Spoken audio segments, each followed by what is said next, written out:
میرے نبی پاک نے فرمایا 3 کام کرو تمہیں فائدہ ہوگا. حضرت عبدالرحمن ابن عوف فرماتے ہیں میں نے اس کا تجربہ کیا اس حدیث کا, اور آپ فرمایا کرتے تھے مجھے اللہ کی عزت کی قسم جو میرے نبی نے کہا حق اور سچی کہا ہے, حق اور سچ کا ہے. حضور سید عالم صلی اللہ علیہ وسلم نے فرمایا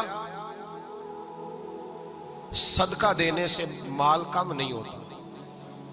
صدقہ دینے سے مال جی کیا کرنے سے, یہ وعدہ ہے نبی پاک کا. صدقہ دینے سے پیسے, اچھا بتائے نا جی مجھے 1000 میں سے 500 دے دیا تو باقی کتنے رہ گئے؟ تو حضور فرما رہے ہیں کم نہیں ہوتے. 1000 دے دیا تو باقی کتنا بچا؟ نہیں بھائی, میرے محبوب فرماتے ہیں تو اللہ کے رستے میں 1 دے وہ تجھے 700 گنا کر کے واپس عطا فرمائے گا.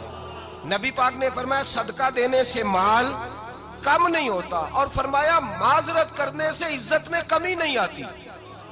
معذرت کرنے سے عزت میں کمی, اللہ اکبر, معذرت کرنے سے عزت میں کمی. اور حد کر دی میرے حبیب نے, فرمایا تو رب کی رضا کے لیے عاجزی کر, تیرے نبی کا وعدہ ہے اللہ تجھے عزت عطا فرما دے گا. تو جھک جا اللہ کی رضا, عاجزی اختیار کر, سادگی اختیار کر, سادگی عاجزی کر, تجھے اللہ 2 باتیں اس میں ارشاد, ایک معذرت کر غلطی ہو جائے, اور دوسرا پہلے عاجزی کی بات سنیں. حضرت عمر بن عبدالعزیز بادشاہ تھے, سوئے ہوئے تھے, غلام بھی پاس آرام کر رہا تھا, مہمان بھی آئے تھے. غلام کی ڈیوٹی تھی ہر وقت حضرت کے پاس رہنا. اب سوئے ہوئے ہیں, دیر ہو گئی, غلام بیچارہ تھوڑا تھوڑا اونگ آتے آتے سو گیا. حضرت چراغ روشن تھا, کچھ لکھ رہے تھے, مہمان بیٹھا تھا, خادم سو گیا. اب چراغ نہ آہستہ آہستہ گل ہو گیا, بجھ گیا. حضرت اٹھے, بوڑھے آدمی تھے, چراغ صحیح کرنے. مہمان کہنے لگے حضور میں نہ کر دوں, میں نہ کر دوں. کہنے لگے نہیں تم مہمان ہو, مہمان سے خدمت نہیں لی جاتی. تو اس نے کہا غلام کو جگائیے. فرمانے لگے ابھی تو بیچارہ سویا ہے اور نیند سے بیدار کر دوں. خود گئے, اس میں تیل دوبارہ ڈالا, بتی ٹھیک کی, جلائی, واپس آ گئے. وہ مہمان, اب بادشاہ کا مہمان بھی تو کوئی بادشاہ ہی ہوگا نا. کہنے لگا حضور آپ اپنے کام خود کرتے ہیں, کیا لفظ ہے, کیا حسن ہے, اور 2 جملوں میں کیا تاثیر ہے. آپ فرمانے لگے ہاں میں اپنے کام خود کرتا ہوں. جب میں گیا تھا تب بھی عمر بن عبدالعزیز ہی تھا, اور جب چراغ صحیح کر کے واپس آیا ہوں تو پھر بھی عمر بن عبدالعزیز ہی ہوں. میرے اندر کوئی تبدیلی آئی, میں وہی ہوں جو گیا تھا. حضرت سیدنا فاروق اعظم رضی اللہ تعالیٰ عنہ فرماتے میں بیٹھا تھا, اور ابھی 3 دن ہوئے تھے نبی پاک صلی اللہ علیہ وسلم کے وصال ظاہری کو. میں بیٹھا ہوا تھا, 2-3 بچیاں آ گئی, اور حضرت ابو بکر صدیق رضی اللہ تعالیٰ عنہ کے سامنے آ کے بیٹھ کے رونے لگی. جناب صدیق اکبر رضی اللہ تعالیٰ عنہ کا بچیوں روتی کیوں ہو؟ تو کہنے لگے آپ خلیفہ بن گئے ہیں. جب سے ہمارے ابا کا انتقال ہوا تھا ہمارا ذریعہ معاش یہ تھا کہ ہم نے بکریاں رکھی ہوئی تھی. آپ روز آتے تھے, بکریوں کا دودھ دھوتے تھے, ہم پی بھی لیتی تھی, بیچ کے گزارا بھی کر لیتی. اب آپ تو خلیفہ بن گئے, کون آیا کرے گا؟ تو حضرت ابو بکر صدیق فرمانے لگے تمہیں پتہ ہے جو خلیفہ ہوتا ہے وہ تو خادم ہوتا ہے قوم کا, میں آیا کروں گا. حضرت ابو بکر صدیق روزانہ اٹھتے عصر کے بعد اور جاتے, خلیفہ ہونے کے باوجود ان بچیوں کی بکریوں کو پکڑتے, دودھ دھوتے, ان کے گھر میں دے کے آتے. حضرت فاروق اعظم جب بھی دیکھتے تو کہتے ابو بکر تو پیچھے آنے والوں کے لیے رستہ بڑا مشکل کر رہا ہے, بڑا مشکل کر رہا ہے. جگر راہ وفا میں نقش ایسے چھوڑ آیا ہوں, میں جس منزل سے گزرا ہوں وہ اب تک یاد کرتی ہے. حضرت سلمان فارسی رضی اللہ تعالیٰ عنہ صوبے کے گورنر تھے, سادہ سا لباس پہن کر, سادہ سا, بس اسٹاپ پہ کھڑے تھے, جہاں سے لوگ اندر داخل ہوتے تھے, جہاں سواریاں باندھی جاتی تھی, آج ہم اپنے زبان میں اسے بس اسٹاپ کہتے.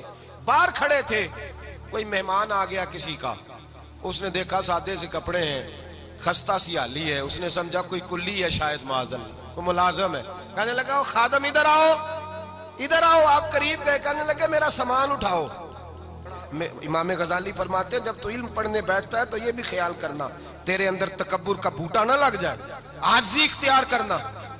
عاجزی, سر پہ رکھا ہوا ہے سامان. حضرت سلمان فارسی نے, گورنر صاحب نے, اس آدمی کا, مہمان کا سر پہ سامان رکھا اور جا رہے. سنو اور غور کرو. جب جا رہے تھے جو آدمی بھی ملتا گورنر صاحب ہمیں دے دے.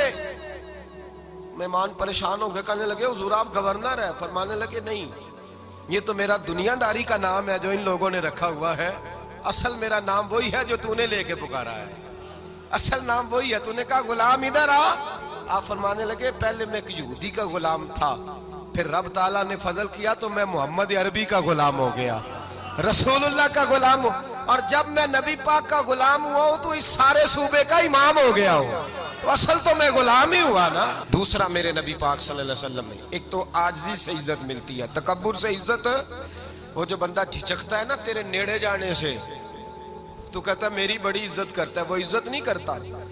شیر کی عزت ہوتی ہے کہ خوف ہوتا ہے؟ بولے نا تو نہیں نہ ڈر لگتا ہوتی کو۔ شیر کا کیا ہوتا ہے؟ خوف، اس کی عزت نہیں ہوتی۔ تو درندہ ہے، درندوں کی بھی کبھی عزت ہوتی ہے؟ تو جو آدمی ڈنڈے کے زور پر لٹکا کے ڈنڈا اور وہ لوگوں سے عزت کرا رہا، تو بھائی یہ تیری عزت نہیں ہے، تیرا خوف ہے۔ عزت عاجزی میں ہے، انکساری میں ہے۔ اور دوسرا میرے نبی پاک صلی اللہ علیہ وسلم نے فرمایا عزت معاف کرنے میں ہے۔ عزت کس چیز میں ہے؟ بدلہ لینے میں عزت، یہ حقائق ہے۔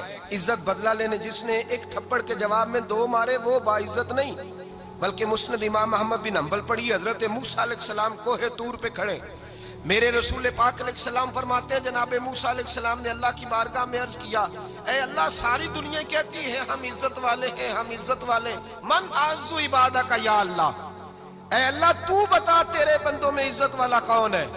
تو حضرت موسیٰ کہتے ہیں رب کریم نے فرمایا اذا قادر غفارا، جس کے پاس بدلہ لینے کی طاقت ہو پھر بھی معاف کر دے وہ بڑی عزت والا ہوا کرتا ہے۔ جو اینٹ کے جواب میں پتھر مار سکتا ہو، جو گولی کے جواب کے اندر 15 گولیاں مار سکتا ہو، لیکن معاف کر دے وہ بڑی عزت والا ہے۔ عزت والا ہے جو معاف کرے۔ حضرت فخر جہاں دہلوی بہت بڑے درویش تھے، سلسلہ عالیہ چشتیہ کا بہت بڑا نام، اور اس صوفی کے آپ حالات پڑھیں تو رب کریم نے بڑا ہی نوازا ہوا تھا۔ دلی کی جامع مسجد کے خطیب، اور ان کی کرامت یہ تھی کہ جو آدمی آ کے سامنے کھڑا ہوتا تھا نا اسے بتانا نہیں پڑتا تھا کہ میرے دل میں کیا ہے، بتانا نہیں پڑتا تھا۔ سامنے آ کے کھڑا ہوتا تھا تو حضرت ہاتھ اٹھاتے تھے، کہتے تھے اللہ یہ بے اولاد ہے اسے اولاد عطا کر دے۔ دوسرا آ کے کھڑا ہوا، خوشی نہیں ہو رہی آپ کو؟ دوسرا آدمی کھڑا ہوا، دوسرا آدمی، اس نے آ کے کہا دعا کے لیے سامنے کھڑا ہوا تو حضرت کہنے لگے اے اللہ بیمار ہے، وہ کہتا میرے دل میں بات تھی مجھے بتانی نہیں پڑی، اتقوا فراست المومن فإنہ ینظر بنور اللہ، نبی پاک نے فرمایا مومن کی فراست قلبی سے ڈرا کرو، وہ تو اللہ کے نور سے دیکھتا ہے۔